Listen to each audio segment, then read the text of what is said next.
think Will Levis is actually QB1 for Tennessee and the Titans, quarterback of the future?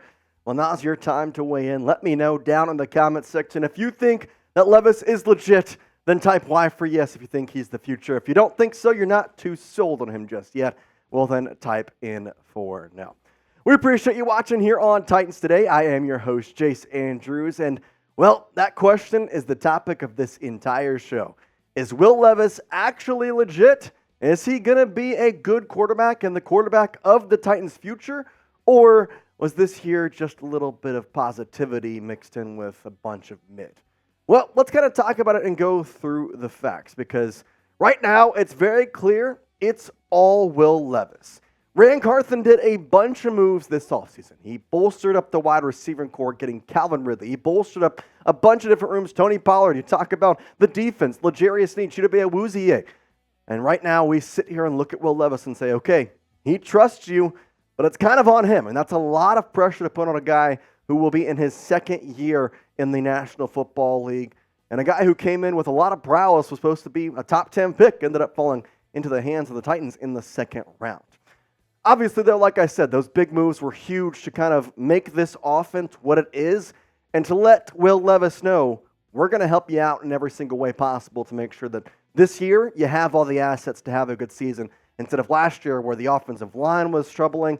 The wide receiver core literally was just DeAndre Hopkins. I mean, Nick Westbrook-Ikine had his moments. I liked what I saw from him. Kyle Phillips had his moments as well, but Treylon Burks had another struggling year. Now you get Calvin Ridley. 4 years, $92 million for a guy who had 1,000 yards last season on 76 receptions, including 8 touchdowns. 13-point for average is pretty nice for Ridley, and obviously this is coming off of not playing football. Straight up just didn't play the year before, had the whole suspension, the gambling, stepped away from football. And now you look at this and think, okay, if he could do that in the year that he came back from literally not playing, what can he do after a year's worth of work? On top of which, getting to spend the entire offseason with the Tennessee Titans. That wasn't the only big move on the offensive side. Tony Pollard was the Derrick Henry replacement, and I say this in the most soft way possible because I, in no way, shape, or form, think that Tony Pollard will ever replace Derrick Henry. I don't think anybody will ever be able to replace Derrick Henry. However, I think for Will Levis' sake, this offense is going to be more tailored to him. You're going to have Pollard, you're going to have Tajay, who both fit well in the system that I believe Brian Callahan will run. A little bit more of a fast-flowing, some type of, not pro style, not spread, kind of in the middle, a bunch of different ways that he can spread guys out, and Pollard fits in well. He's a faster guy, more agile, had 1,000 yards in back-to-back seasons since being the starting running back in Dallas. I know that he wasn't exactly as coveted as I thought he should have been by the Dallas Cowboys, but, I mean, for the Titans' sake, I could really care less. I'll take it. 9 touchdowns in 2022, 6 in 2023, having 252 carries. The yards almost similar. Obviously, the average a little bit down in 2023. I think the big thing with Pollard is he actually performed better when he wasn't the quote-unquote bell cow back. I think that's probably the best way to say it there, because when you had Ezekiel Elliott, when you had other guys that were alongside him in Dallas, he actually performed better. Well, guess what? I fully believe it's going to be a 2 RB system. Do I believe Tony Pollard will be the main guy? Yes. But I think Tyjae Spears is going to get a bunch of carries in his own right. And I'm excited to see what those two can do on this offense that Callahan will run. Listen, the pressure is on for Will Levis because obviously he's the quarterback 1 for the Tennessee Titans. And it's very clear, it's very obvious after he was drafted in round 2 of last year. And this guy was literally playing college football not a year and 6 months ago at Kentucky. There's a lot of pressure for them. And obviously, given the moves that Ran Carthon has made, given the money that the Titans had to spend, and given the coach that they brought in to tailor to him, it's a lot that can be on him. I think he's up to the pressure, though, because last year, 9 games, 1,800 yards, 8 touchdowns, 4 interceptions, quarterback rating north of 80. Those are all really solid numbers. Now, obviously, there was some external factors that kind of maybe prohibited his ability to be as good as we thought he could, because his first game, 4 touchdowns, 3 of those to DeAndre Hopkins. Now you have an offensive line that's going to be bolstered up, maybe even with Joe Alt coming in here. You have a wide receiver room that is great. I mean, Ran physically just built this team around Will Levis. He said, that's my quarterback. He looked good. I like what I saw from him. Brian Callahan has also mentioned how much he likes Will Levis. You put Calvin Ridley in that situation, you make this offensive line. If you get Joe Alt or even an offensive tackle in the early second round, right there, that's still pretty good of an offensive line to kind of pair with your signing of Lloyd Cushenberry. It's going to be a good season for Will Levis to prove that he is the guy. But again, it's now all on him. You know what's not all on you, though? Buying tickets, because Game Time can help you out with that. I'm telling you, Game Time is the only place that I go for my ticketing needs at this point. I have so many other frustrating experiences. It's just really hard to find the right place to get easy tickets. Game Time, they get you covered. You shouldn't have to worry about buying tickets for your next big event. And Game Time is the fast and easy way to buy tickets for all the sports, music, comedy, and theater events near you. With killer last-minute deals, all-in prices, views from your seat, you're never going to be left guessing with Game Time. Their app is super user-friendly. Obviously, baseball season underway in full swing, and, well, we've got a minor league team in Nashville, so you can go check them out. The Nashville Sounds, a very solid name in my opinion, but it's not just baseball. They got basketball games if you're looking to head out to an NBA playoff game. You want to try and take a trip if it's in your area. Maybe you're not from Nashville. Guess what? Game Time has you covered wherever you are.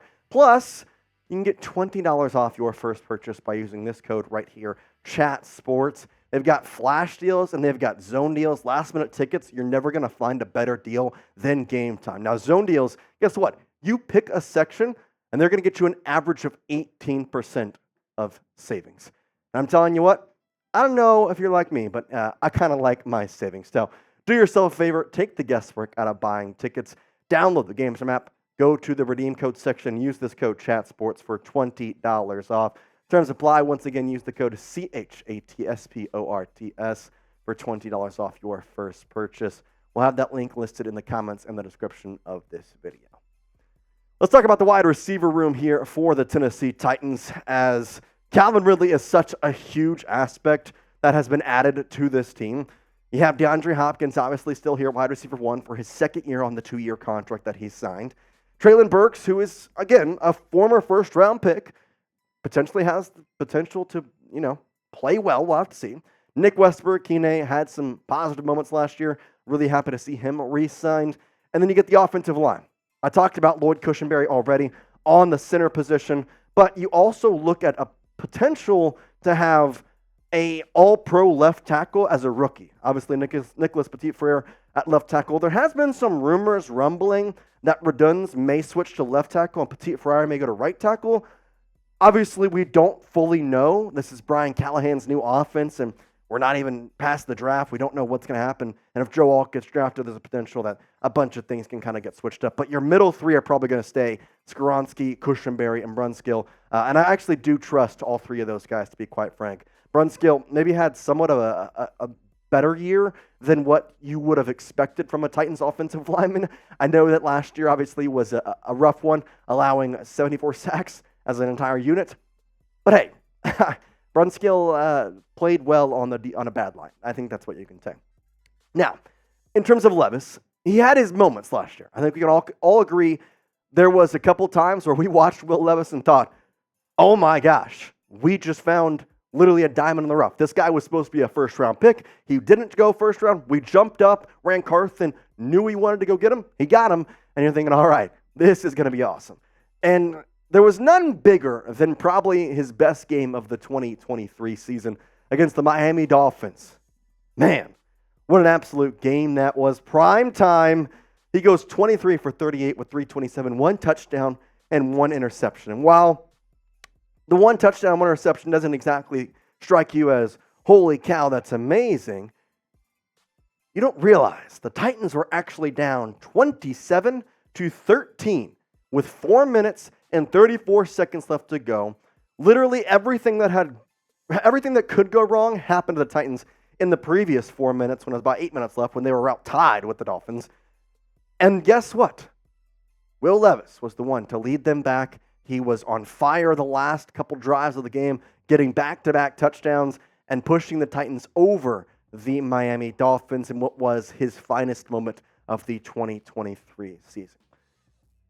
Now, knowing that, Ran Carthon did make sure that he had a very well-endowed backup, a guy who can go in there and play whenever necessary. Mason Rudolph signed the one-year deal for $3.62 million. The former Pittsburgh Steeler, backup to Ben Roethlisberger, thought he was going to be the savior, and then, no. Kenny Pickett came in and kind of took that. Obviously, Mason, he's had star-level experience.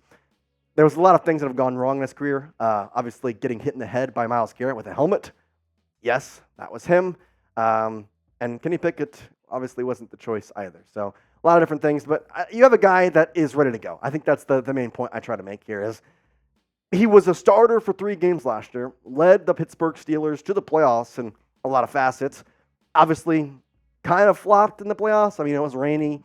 It wasn't great, but at the same time, you know, as a top-level quarterback, you're expected to go out there and play, but I don't think anybody's out here saying Mason Rudolph is expected to be a top-level quarterback.